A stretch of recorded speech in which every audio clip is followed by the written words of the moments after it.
우리가 지난 시간에는 나병 환자가 예수님을 찾아와서 예수님을 만남으로 깨끗하게 되어지는 그 사건을 저희가 함께 나누었습니다. 그 말씀을 통해서 율법의 시대에서 이 복음의 시대로 나아가는 그 문을 열어주신 예수님을 저희가 함께 또 생각해보는 그런 시간이었습니다. 우리가 지금 복음의 시대를 살아가고 있는데 이 복음의 시대 가운데 정말 온전한 주님의 자녀로 살아가시는 저와 여러분들 되시면 참 좋겠습니다. 오늘 저희는요, 마가복음 2장의 첫 사건을 만나게 됩니다.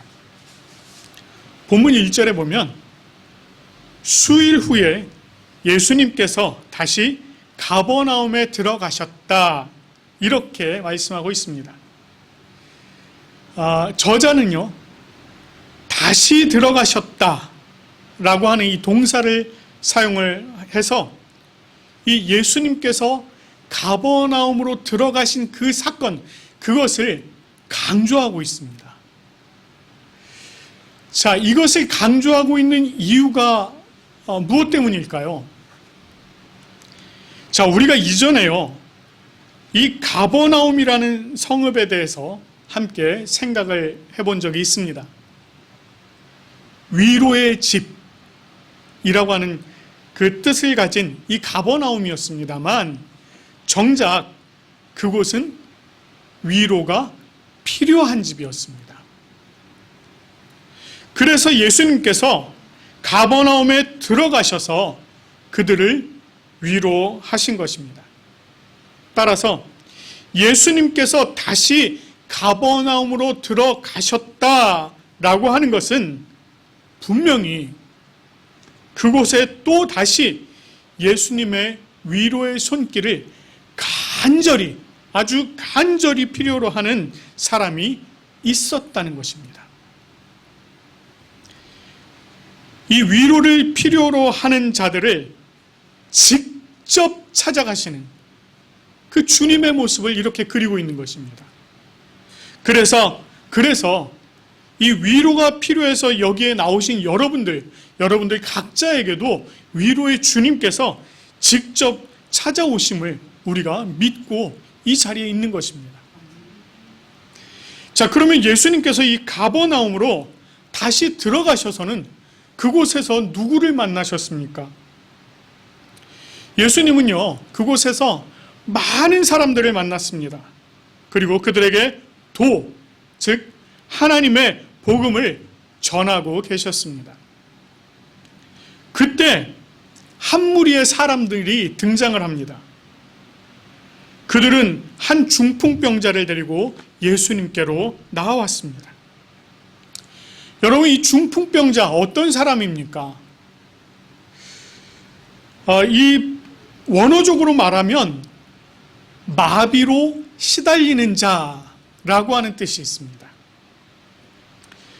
그를 사람들이 데리고 왔는데 문제가 있어요. 수많은 무리들 때문에 예수님께로 더 나아갈 수 없는 상황입니다. 결국 그들은 지붕을 뜯어내고 중풍병자의 그 누운 상을 그곳에서 예수님 앞으로 달아내립니다. 이 일에 대해서 5절에서는요, 이렇게 말합니다. 예수께서 그들의 믿음을 보시고, 이렇게 말씀하고 있습니다. 자, 여기서 예수님께서 그들의 믿음을 보셨다, 이렇게 얘기를 하고 있는데, 그렇다면 예수님께서 보신 그들의 믿음이란 과연 어떤 믿음이었겠습니까? 4절 말씀의 그 시작 부분을 보시면 무리들 때문에 이렇게 시작을 하고 있어요. 그런데 원문에서는 그러나 데려갈 수가 없었다, 이렇게 먼저 시작을 하고 있습니다. 더욱이 이 데리고 가다라고 번역된 동사, 이 프로스페로라고 하는 이 동사는요, 데리고 가다, 가지고 가다, 이런 의미도 있는데 거기에 제물을 드리다 라는 의미도 있습니다. 제물을 드리다. 흠이 있거나 상처가 나거나 상한 것은 제물로 드릴 수가 없습니다. 그래서 좋은 제물을 잘 선별을 하고요, 그것을 애지중지 가꾸고 또 조심조심 가지고 와서는 제사장의 손에 직접 맡깁니다. 그런데 참 아이러니하게도요, 이 본문의 사람들은 흠이 있는 제물과 같은 이 중풍병자를 마치 제물을 가지고 오듯이 그렇게 데리고 왔습니다. 그리고는요, 다른 사람들의 손을 거치지 않고 자신들이 직접 전해드리기 위해서 차라리 지붕을 뜯어내고 지붕에서 달아 내리고 있는 것입니다. 비록 흠이 있으나 제물을 드리는 심정으로 아주 간절한 마음을 가지고 예수님 앞에 내려놓은 그 믿음을요, 예수님께서 보셨습니다. 비록 흠이 많은 우리 자신입니다. 그러나 우리가 간절한 마음으로 주님 앞으로 나아온다면 주님께서 우리의 믿음을 보시고, 우리 각자의 믿음을 보시고 그 믿음에 따라서 우리를 거두어 주실 것입니다.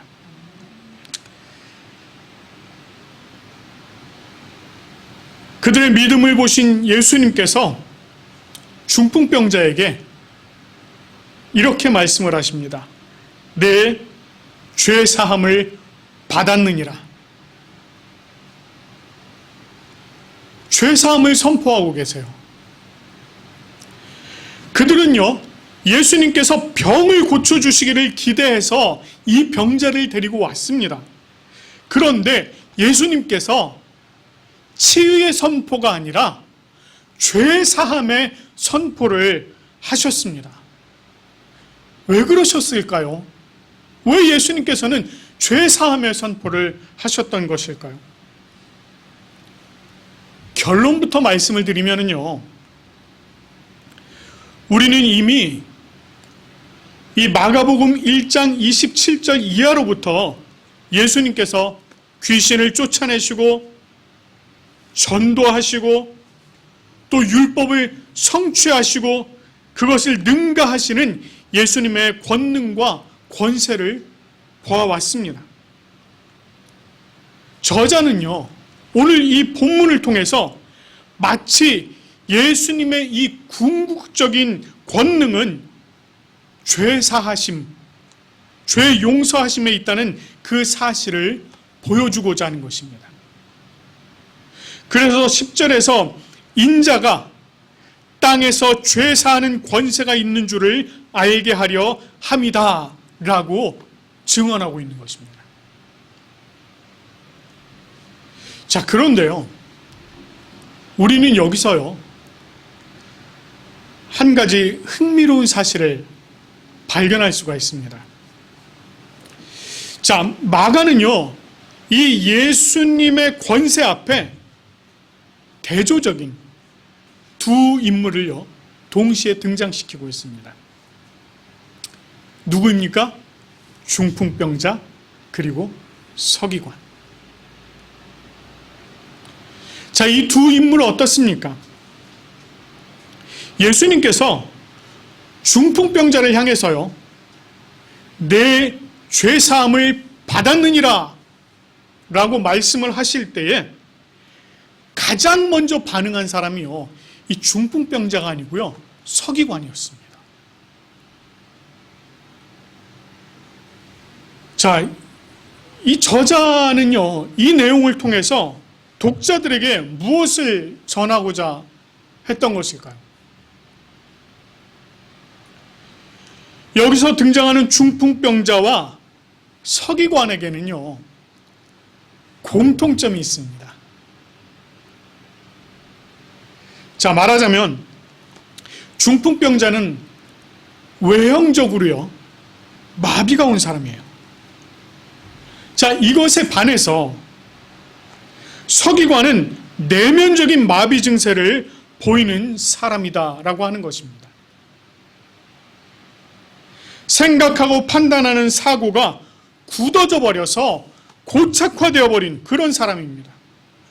왜냐하면요, 서기관은 구약의 말씀을 통해서 메시아에 관한 말씀을요, 그 수많은 내용들을 읽고 연구하고 가르쳤습니다.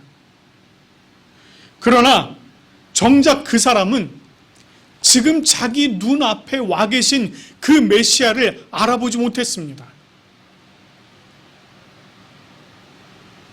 반면에 외형적으로 마비가 온 이 중풍병자는요, 메시아를 알아보고 그 메시아를 간절한 마음으로 지금 찾아온 것입니다. 내면적인 변화가 없는, 그래서 그냥 마비가 되어버리고 개혁이 없이 보수로 남아있는 이 서기관은 그들이 찾고 기다렸던 그 메시아를 눈앞에 두고도 만나지 못했던 것입니다.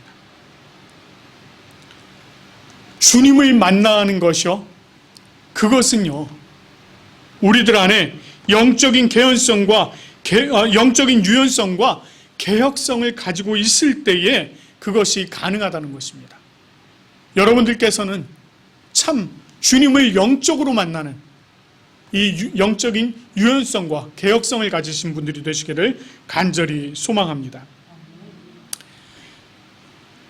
이제 11절과 12절 말씀을 보시면은요, 예수님께서 마지막으로 중풍병자에게 내가 내게 이르노니 일어나 내 상을 가지고 집으로 가라 라고 말씀을 하십니다.